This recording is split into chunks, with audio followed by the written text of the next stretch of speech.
This channel does not promote any violent, harmful, or illegal activities. All content provided by this channel is meant for an educational purpose only. Top quality और consistent performance के लिए सिर्फ silver pump नाम याद रखना।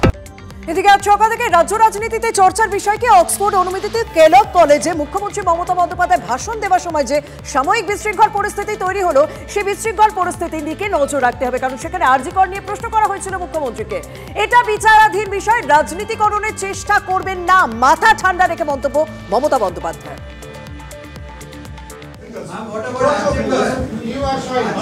You know the case is sub judice and also it is central government has taken over.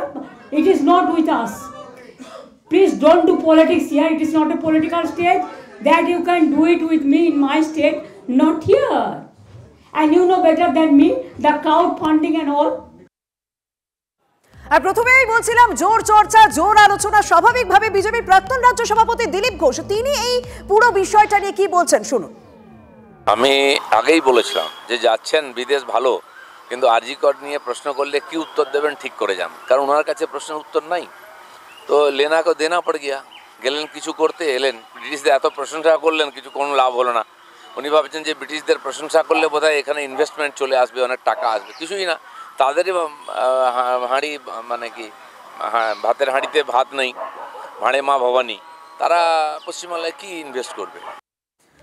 Dilip ঘোষের তো বক্তব্য শুনলেন, কিন্তু পাল্টা তৃণমূল কংগ্রেসের পক্ষ থেকেও তো রিয়াকশন মিলেছে। ওখানে বিপ্লব না করে রাজ্যের সাম্প্রদায়িক শক্তির বিরুদ্ধে লড়াইয়ের পরামর্শ দিচ্ছেন শিক্ষামন্ত্রী ব্রাত্য বসু। বামরামের এই সাম্প্রতিক হতাশা, রাজ্যের কিচ্ছু করতে না পারা, মুখ্যমন্ত্রী মমতা বন্দ্যোপাধ্যায় গোটা ভারতবর্ষ আজকে তাকিয়ে দেখছে যে মুখ্যমন্ত্রী বন্দ্যোপাধ্যায় তিনি যে কাজ করেছেন পশ্চিমবঙ্গে, তারপর তারা সেখানে গিয়ে আমাদের অক্সফোর্ডে গিয়ে সেখানে হামলা চালাচ্ছে। এইটুকু বোঝার ধৈর্য বা সহনশীলতা ছিল না যে ওখানে মুখ্যমন্ত্রী একটা অন্য দেশে গেছেন, সেখানে একটা রাজ্যের বা দেশের প্রতিনিধি হয়ে গেছেন। ওখানে থেকে কাগুজে ওই বিপ্লব না করে, শৌখিন ওইসব না করে আমাদের ওদের পার্টি দেশে ফিরে এসে ওদের পার্টিকে স্ট্রেংথেন করতে যাতে, এবং কমিউনাল ফোর্সের বিরুদ্ধে লড়তে, যাতে সত্যিকারের একটা রাজনৈতিক অভিমুখ তৈরি হয়।